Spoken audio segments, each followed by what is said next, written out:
अहो तुम्ही माझं कौतुक केलत, विचार करता, काळजी घेता, हेच खूप आहे हो माझ्यासाठी आणि मला तुमचा खूप आधार वाटतो।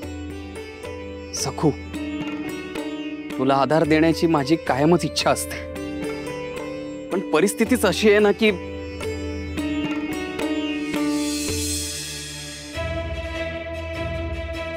तू अशी निरागस बघतीये, तुला कळत नाहीये का सखू? जोपर्यंत तुझे आप्पा दागिने आणत नाही तोपर्यंत रमाई तुला घरात घेणार नाही, आणि ते दागिने कधी येतील हे माहित नाही, मग तोपर्यंत तू बाहेर एकटी कशी राहणार? सखू, खरं तर तू माहेरीच राहायला होतस, इथे रात्री अपरात्री एकटी कशी राहशील? अंधार आहे, किडे जीवजंतूचं भय असेल, रात्री तहान लागली तर पाण्यासाठी अंधारात विहिरीवर जाशील का? मला तर विचार करूनच गरगरायला होते। का नाही राहिलीस माहेरी सखू? हे सगळं टळलं असतं। अहो तुम्ही बरोबर बोलताय, पण मला क्षमा करा, माझं इथे येणं माझं एक कर्तव्य आहे आणि उमाईने मला लग्नातच सांगितलं होतं की एकदा लग्न झालं की सासर हेच माझं हक्काचं घर आहे, तेव्हा कितीही संकट येऊ मी इथून जाणार नाही। शिवाय सासूबाईंनी आधीच मला सांगून ठेवले की जर मी माहेरी गेले तर मी करते ते सगळी कामं तुम्हाला करावी लागतील आणि ते मला अजिबात चालणार नाही। सखू,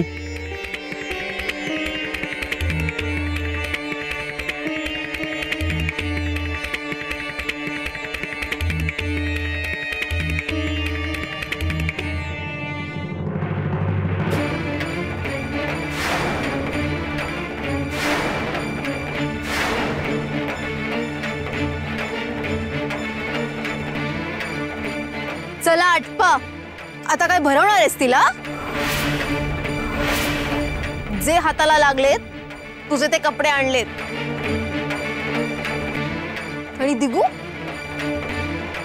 तू इथे गुलुगुलू गप्पा मारत काय बसलायस? रमाई तिथे तुझ्यासाठी जेवायची थांबली आहे, विसरलास का? बस झाल्या आता कौतुकाच्या आरत्या, चल।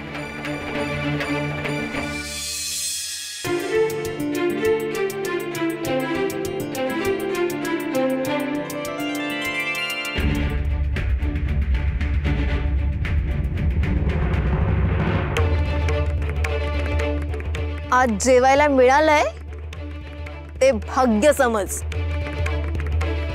आणि त्यासाठी आहे ना रमाईच्या पायावर डोकं ठेव।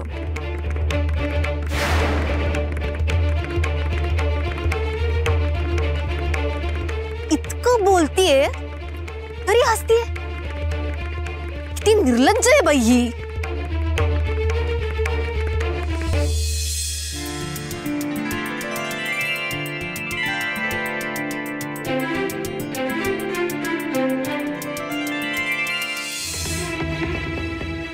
रमाई किती भोळी आहेस ग तू? ए, आईला शिकवायला जाऊ नकोस। तुला काय वाटलं दिगूवर माझं लक्ष नाहीये? त्याच्यात होणारे बदल माझ्या नजरेतून सुटलेत? शक्यच नाही। अष्टावधानी आहे मी, सगळ्यांवर माझं बारीक लक्ष असतं, कुणाचाच हेतू माझ्या नजरेतून सुटत नाही। नाही अगं, म्हणजे किती गोड बोलत होतीस, मला वाटलं की खरंच मनापासून त्या सखूबद्दल प्रेमाने बोलतेस। म्हणजे ऐकताना वाटत होतं ना की मी मनापासून आणि प्रेमाने बोलतेय? मग तसंच बोलायचं होतं मला की दिगूला ते मनापासून वाटेल। त्याच्या लहानपणी माझ्याबद्दल जे त्याचं मत होतं ना, ते आताही तसंच राहिलं पाहिजे की जगातील सगळ्यात आदर्श व्यक्ती कोण?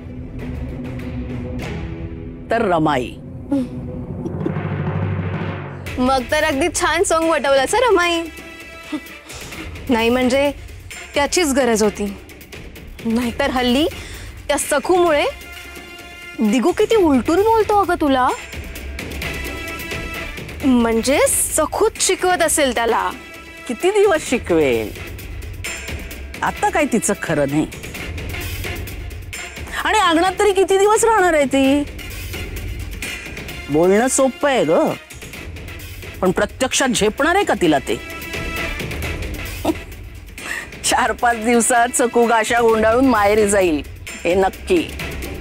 ती जाऊ दे, पण पुन्हा दिगू तिच्या मागून जायला नको, नाहीतर रमाई दिगू आपल्या हातून जाईल अगं. अगं तेच मला तुला सांगायचंय. मी आता कशी प्रेमानं बोलले तसाच प्रयत्न कर तू. अगं मी काय तू काय, दिगूशी आपल्याला प्रेमानंच वागावं लागेल, लक्षात ठेव. म्हणून तर त्या सखूला जेवणाचं ताट पाठवलं ना मी सखूचा छळ करत नाही, तर सखूच चुकीचं वागते. हे दिगूच्या कळी उतरायलाच पाहिजे. म्हणूनच सांगते, दिगूशी जरा प्रेमानं बोल, प्रेमानं वाग, उगाच वाद घालू नकोस. एकदा काही कटकट बाहेर गेली ना की मग बघू.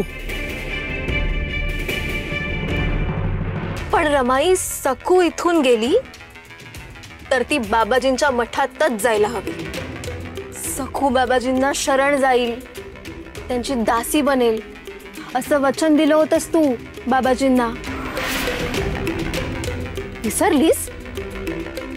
सखू माहेरी गेली तर मग बाबाजींना दिलेल्या या वचनाचं काय? यमुने अगं विसरलेच होते मी. बरं झालं आठवण करून दिलीस. पण आता ते साध्य कसं करायचं.